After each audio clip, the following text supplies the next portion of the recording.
the Light and Stand in the Park both deserve support from everybody. You've served a great purpose over the last few years, and hopefully that continues for many years to come. Okay, welcome back for some UK Column News Extra. Thanks to everybody that's stuck around. And welcome to Darren from The Light and Fee from Stand in the Park. Welcome to you both to talk about the Stand in the Light event this year. Darren, to start off, just remind, is this the third year, fourth year of this? Aha! No, last year was our inaugural year. Was it? I thought it'd gone on for longer than that. No, I mean, festivals have been going on since 2020. I did the first one, the Winter Truthland, which is just a one-dayer up in St. Helens. And then the following summer, people started doing, proper camping ones. And they've been going every year since. It shows the strength of the movement. We've got a scene. We've got a festival scene. There's half a dozen festivals or something every year now, which is amazing. It's absolutely brilliant. But yeah, this is our second one.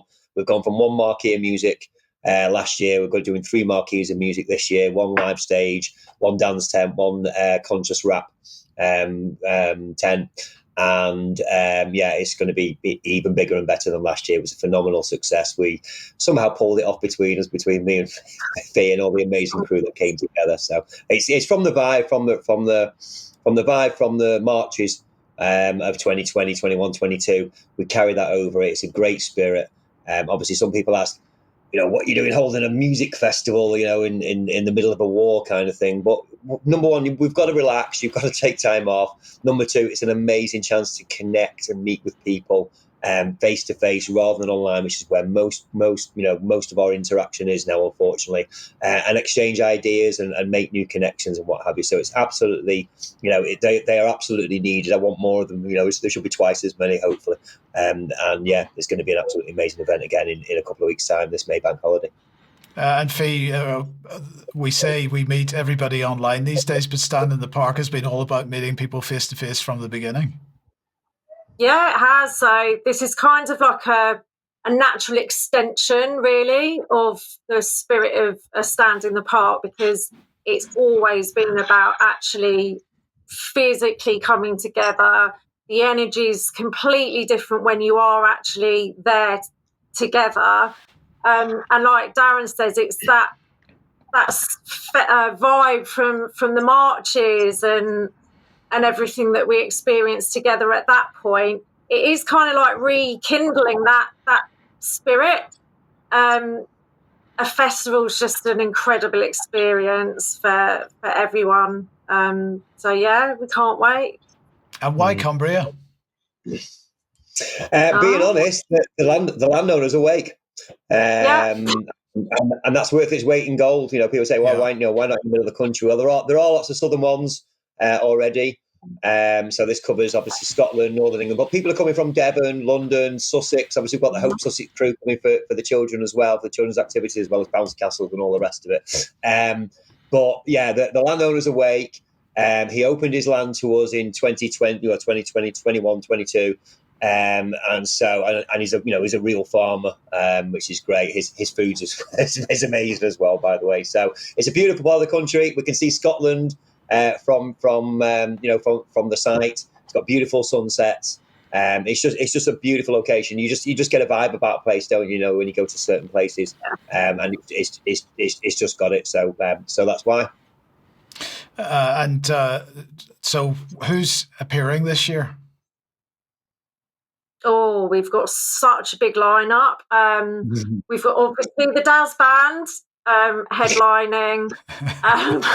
Of course, we've got Mobius Loop. We've got so many people. I honestly don't have time to list them. Who have we got, Daz? Remind me. There's just the big names are Danny Rampling, obviously world famous superstar DJ.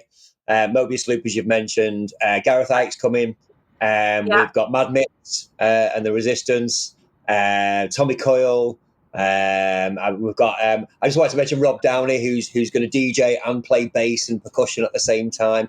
The point is that there's a real wide collection. Like if you go to Glastonbury or somewhere like that, a proper big music festival, you're going to get a ridiculously wide range of music, and we've got it. We've got opera, we've got death metal, we've got drum and bass, we've got We've got rock and acoustic, and Donna Villain, who is obviously acoustic singer-songwriter type. So it's the full range of music. But even with that, a lot of people go, I just go for the camping. I just go to camp with awake people where you can relax, talk about whatever you want for 4 days non-stop. Obviously, we made it cheap. It's still really cheap this year.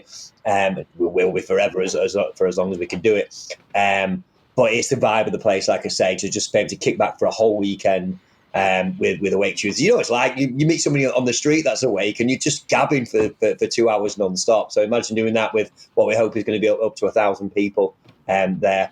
And it's also predicted to be fabulous sunshine. We're going to get a heat wave at the end of March as well. So where would you like to be on a long bank holiday? Well, what better can you do to go to a proper freedom music festival as well? End of May. 23rd to the 26th. So it's the big bank holiday. All welcome. Families are welcome. Like I say, we've got Hope Sussex activities all day for the children. Lots of bouncy castles. It's a real family-friendly vibe. And we've got an all-night acoustic fire pit as well. Obviously, we've got to deal with the locals and the license and everything else. So the music's off at 11.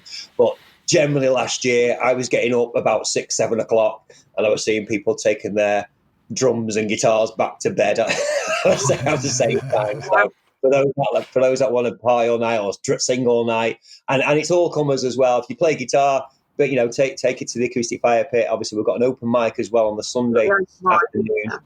And that's where a couple of people that are playing now on the live stage we heard about last year as well. So old school festival, and although it's me saying it, and it's not hearsay, I don't lie about stuff. People said to us, best festival I've been to, and I'm assuming that they mean it's the best freedom festival they've been to. No, they went, we used to go to Glastonbury, we've been to them all, this is the best festival we've ever been to. And that kind of feedback from our first festival, because you can see, I mean, it's all hand-painted signs and knocked together and all the rest of it. Everything's second-hand and what have you. We try to make it a free festival. I wanted to do it for £5, and everybody just laughed at me, and I understand why. But obviously, you see for yourself, children are only £40 for the whole weekend, £80 for an adult, £200 for the whole family, and that includes camping and everything as well. So. Yeah, very good. And of course, the vibe of the festival at the end of the day is the people that go. Mm. Yeah. Time. So so Fee, just to finish, how do people find out, get tickets and all the rest of it? So best places to go to the website, standinthelight.uk, and we're on social media, but that's the place to go for your tickets. All the information's on there, the whole lineup, all the different stalls that we're going to have, the food vendors. We've got workshops as well this year. All the info's there, the festival guide. So if you head over there and grab your tickets while you can. Absolutely. Yeah. Okay. Brilliant. Well, look, thank you both for joining us on Extra today. Wish you all the best, and we will continue to remind everybody that it's happening right up until the time, because the Light and Stand in the Park both deserve support from everybody.